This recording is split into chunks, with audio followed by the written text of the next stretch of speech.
আসসালামু আলাইকুম। ষষ্ঠ শ্রেণীর শিক্ষার্থীদের জন্য পূর্ণ সংখ্যার উপরে আমরা আজ একটা সৃজনশীল প্রশ্ন সমাধান করার চেষ্টা করব। এটি হচ্ছে সৃজনশীল প্রশ্ন নাম্বার ৩।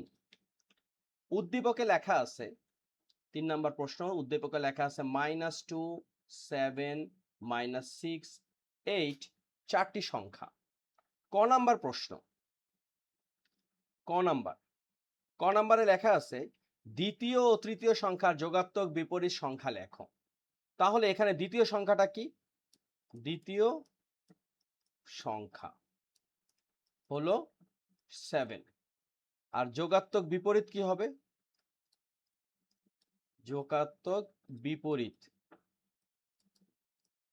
জাস্ট উল্টাটা অর্থাৎ -7। আবার তৃতীয় সংখ্যা, সেটা কত? তৃতীয় সংখ্যা হচ্ছে -6। তাহলে বিপরীত কি হবে? যোগাত্মক বিপরীত, যোগাত্মক বিপরীত হবে ঠিক উল্টাটা অর্থাৎ শুধু 6। এই হচ্ছে আমাদের কাজ। ক নাম্বার ডান। খ নাম্বার বলছে সংখ্যা রেখা ব্যবহার না করে চারটি সংখ্যা যোগ করো। খ নাম্বার চারটি সংখ্যার যোগ, চারটি সংখ্যার যোগ। চারটি সংখ্যা কি কি? এখানে হচ্ছে -2, 7, -6, 8। তাহলে এই হচ্ছে -2 প্লাস 6 যোগ হচ্ছে -7 যোগ হচ্ছে 8, রাইট? -2, 7, -6, 8 মাইনাস, এটা হচ্ছে 7, উল্টা হয়ে গেছে। এখানে হচ্ছে আমাদের 7 আর এখানে হচ্ছে 6, সুতরাং প্রশ্নটা সাবধানে উঠাতে হবে। তাহলে 2, 7, -6 প্লাস 8। এখন আমরা যদি যোগ করি -2 হইলো প্লাস 7 যেমন আছে তেমন, প্লাস আর মাইনাসে হচ্ছে কি -6 আর এদিকে হচ্ছে 8। যোগগুলো যোগ করি 7 আর 8 যোগ করলে হচ্ছে 15। -2 -6 হচ্ছে -8। উত্তর হচ্ছে আমাদের 7। খুব সহজেই অঙ্কটা করে ফেললাম। তো চারটা সংখ্যা যোগ হয়ে গেল এবং যোগাত্মক বিপরীত সংখ্যা আমরা করে ফেললাম। ক এবং খ জান। এখন আমরা গ নাম্বারটা করব। গ নাম্বারে বলছে যে দেখাও যে প্রথম ও দ্বিতীয় সংখ্যার যোগফল তৃতীয় ও চতুর্থ সংখ্যার বিয়োগফল ছোট। আচ্ছা, প্রথমে হচ্ছে কি আমরা প্রথম ও দ্বিতীয় সংখ্যার যোগফল বের করি। এটা হচ্ছে আমাদের গ নাম্বার।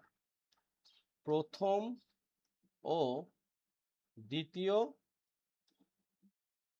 সংখ্যার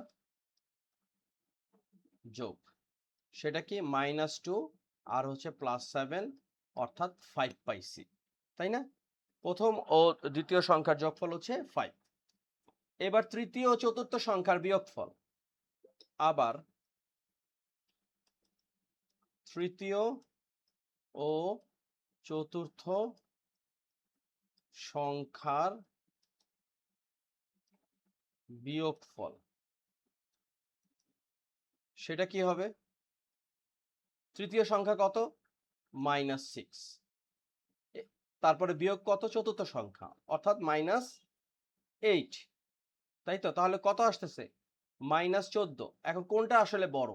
5 বড় না -14 বড়? যেহেতু মাইনাস, সুতরাং 5 হচ্ছে বড়। তো সুতরাং সুতরাং সুতরাং আমরা দেখতে পাচ্ছি প্রথম ও দ্বিতীয় সংখ্যার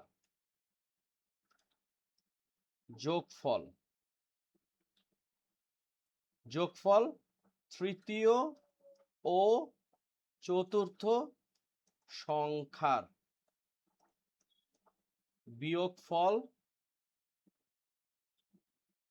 হতে ছোট। ওকে, দেখানো হয়েছে। তাহলে আমাদের ক, খ, গ 3টা অঙ্ক ডান।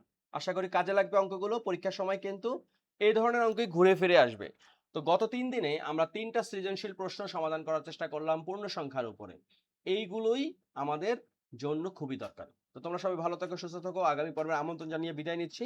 আল্লাহ হাফেজ। প্লিজ চ্যানেলটিকে সাবস্ক্রাইব করবে। Thank you.